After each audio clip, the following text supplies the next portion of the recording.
Sziasztok! A mai videóban elhoztuk nektek csatornánk első kabrió Mercedesét, amihez képest a Pagoda és a Ponton még fiatal kasznék. Az autó bemutatásában segítségünkre lesz Májer Gyuri barátunk, aki ezt az autót nagyjából 30 évvel ezelőtt saját kezűleg restaurálta. Szervusztok, Májer Gyuri vagyok, büszke tulajdonosa ennek a csodának.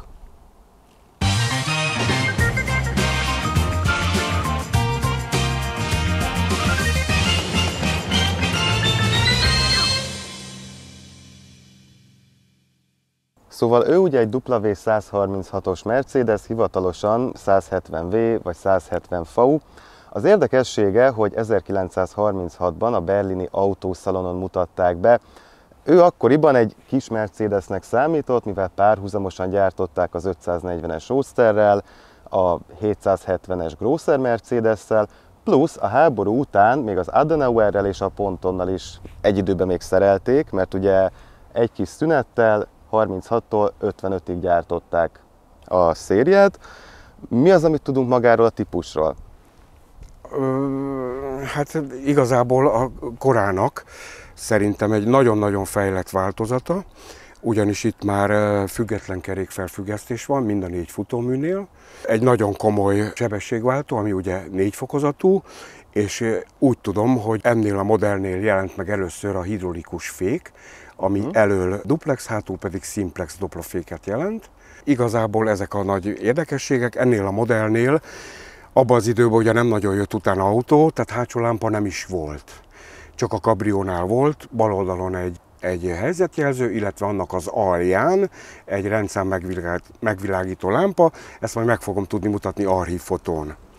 Igazából az érdekessége az első olyan ovális, X alakban összeheggesztett csőváz, ami egy hihetetlen merevséget produkált, és pontosan ezért sikerült ebből a modellből háború után mindenféle haszonjárművet készíteni, tehát ez a tartálykocsitól a platósig, a mentőautótól a tűzoltóautóig igazából mindenféle kihívásnak megfelelt, mert elképesztő robosztus és masszív volt az alváza, illetve a felfüggesztése. A motorját azt igazából 1935 végén az úgynevezett 130H-ba tesztelték, szerelték először. Én még egy pillanatra visszaugranék ugye a 170-es jelöléshez, mert volt simán 170-es, 170 VU és 170H.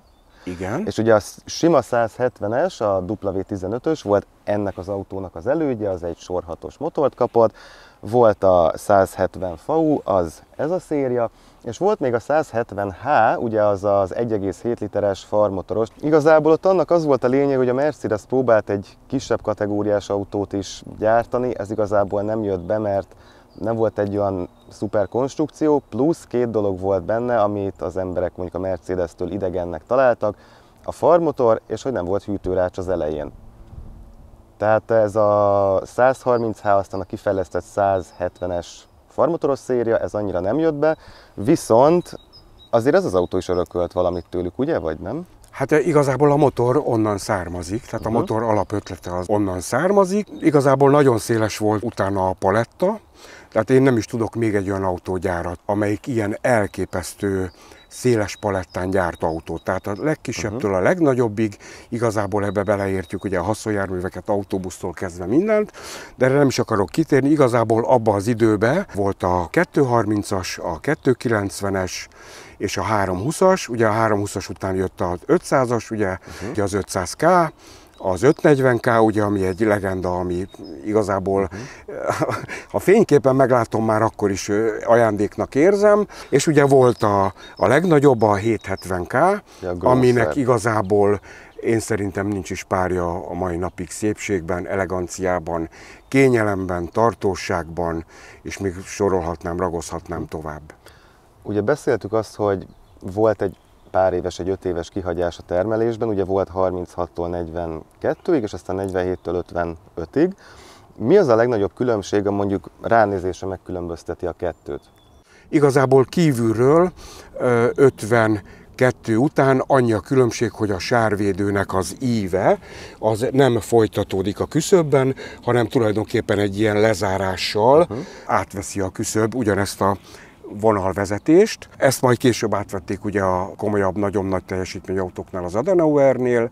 Mondtad, hogy a csomagtartónak van egy érdekessége, hogy háború előtt, háború után hogyan lehetett nyitni? Igen, igazából a háború előtti autónál nem volt külön csomagtartó, egy rekesz volt a hátsó ülés mögött, a hátsó ülés támlájának az előre buktatásával lehetett hozzáférni a viszonylag mély, de elég szűk csomagtartóhoz, de abban az időben ez elég volt, voltak kiegészítők, amit a hátuljára lehetett szerelni, ilyen bőröntartó, de ezt is megváltoztatták 52-be, egy nagyon klassz zsanéros, pótkerékkel együtt nyíló csomagtér ajtót kapott, és a gépháztetőnek a nyitása is megváltozott, tehát ugye ez a két oldalról felnyíló gépháztető egy szemből, egy elemből álló gépháztetőt kapott.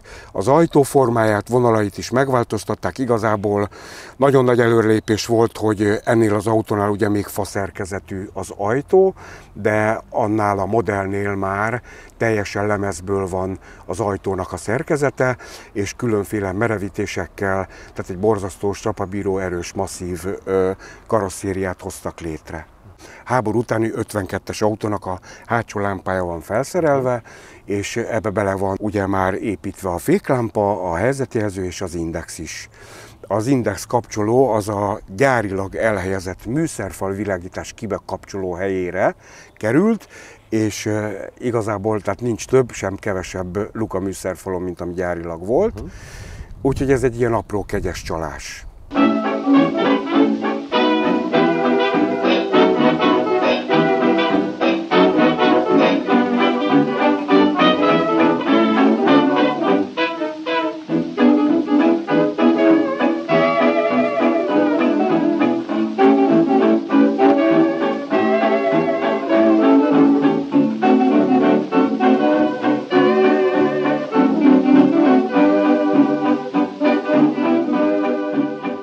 Nézzük meg az autónak az utasterét, ugye korszakhoz illően luxusautó, eredeti igazi faberakás van benne, bőrülések. Mi az, ami még így érdekes? Szivargyújtó mindenképpen, tehát ez egy hallatlan extra, főleg annak tudatában, hogy a gyári dinamó össze-vissza 100 wattot tudott, és hogyha gyors felszámolást végzünk, a két első fényszóró 35-35 watt, ugye a két első helyzetjelző 5 watt, ezeket így összeadogatjuk a háromszoros 5 wattos műszerfal megvilágít, már majdnem kimerítettük a kapacitását a dinamó teljesítményének, és még hol van a gyújtás. Nagyon nagy érdekessége a korabeli tempomat, az a jobb oldali gomb, amivel lehet szabályozni a gázdudazatot. Igazából nem kell tartani a gázpedált, tehát ez egy ilyen elektronikai nélküli tempomat. Illetve van egy gomb, ami itt látható, ez a szivató, ez ugye a hidegindításnál, illetve van egy spárgomb. Ez tulajdonképpen egy olyan gomb, ami a nyomás kiegyenlítést a karburátorba teszi lehetővé. További érdekessége az, a gyújtás kapcsolón található a töltéslámpa.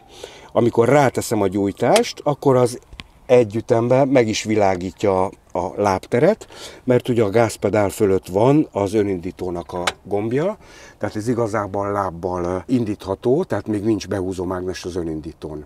Ugye van itt két kapcsoló, én az egyikre azt hittem, hogy az az ablaktörlőnek az irányítója, vagy a kapcsolója, viszont az itt van fönt. Igen. Tehát ez egy motorikusan ide föl kell nyúlni, vagy és akkor innen indul. Ez a kettő, ez micsoda? Melyikre gondolsz? Ez a két fehér. A két fehér, hát az egyik az a világítás kapcsoló, a másik az egy elképesztő extra, egy mechanikával ellátott kapcsoló, ami a karosindexet működteti, és egy óra szerkezet engedi vissza, majd amikor lejár, a karosindex visszaugrik a helyére. Ugye padlóváltós, 4 fokozatú, ugye elég hosszú maga a váltórúd, nem tudom, hogy ennek van valamilyen érzete, hogy mondjuk nehéz váltani, vagy mondjuk idézősen kardozni kell vele, mint ahogy apám a Scaniánál mondta. Hosszabb a kapcsolási út, de igazából nagyon könnyű kapcsolni, pontosan ezért, ugye, mert nagyon hosszú az erőkar. Kézifékkar is egy adottság, mert a komolyabb modelleknél magára a sebességváltóra lett felszerelve a kézifékkarnak a mechanizmusa, és ugye ennél a modellnél is pont ugyanezt történt. És mi érdekessége a belső visszapillantó tükör, ugye amikor a kabriótető le van nyitva, akkor ugye nagyon-nagyon rossz kilátás nyílik hátra, ugye, mert viszonylag magas a kabriótető, ezért át lehet fordítani a tükröt. Hogyha le van csukva a teteje, viszont akkor meg a hátsó ablakon lehessen kilátni. Tehát ez is még egy ilyen különlegessége az autónak. Szuper. Szerintem a belterével végeztünk, mutassuk meg a motorteret is, mert szerintem nagyon érdekes lenne az is.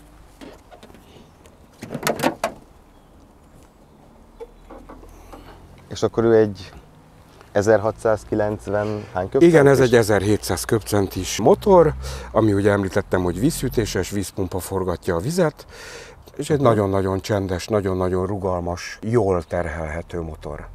Kinyitom a túloldalt is, hogyha érdekel benneteket. Addig ne csukd be, addig látsz, nem hogy csukom be. Kettő együtt nyitva.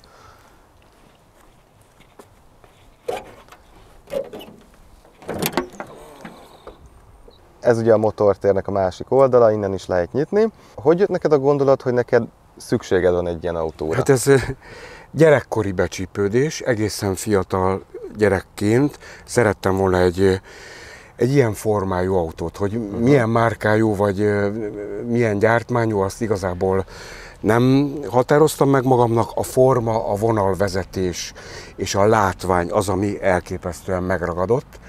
Hogy került hozzád ez az autó? Igazából ezt az autót 1989-ben láttam meg először, roncsállapotban, majd fényképeket tudok róla mutatni, és igazából nagyon-nagyon sokaltam az árát, és ott hagytam. Majd 2 évvel később belebotlottam egy másik tulajdonosnál ugyanebbe az autóba, és ott már nem tudtam ellenállni, és hát majdnem, illetve hát több mint a duplájára vásároltam meg ugyanazt 2 évvel később. Tehát 91-ben vásároltam az autót, és egy 8 éves hihetetlen erőfeszítésekkel és anyagi terhekkel megterhelt 8 év munkája áll ebbe az autóba. De büszke vagyok rá, mert ez azóta igazából így van. Semmilyen felújítás, semmilyen nagyobb munka nem történt rajta. Érdekességképpen elmondom nektek, abban az időben, amikor én erre az autóra gumit vettem, már 90%-ig készen volt az autó, és kérdezte a feleségem, hogy hova megyünk nyaralni? És mondtam, anya, sehova, mert most gumit veszünk. És 97-ben azt hiszem, akkor volt 75 000 forint darabja ennek a guminak. Az igen. És ez azóta rajta van, tehát ez az ára tükrözi a minőséget is. Köszönjük, hogy ma is velünk tartottatok, ha tetszett a videó, iratkozzatok fel, hogy ne maradjatok le legújabb klasszikusainkról sem. Sziasztok! Szerbusztok!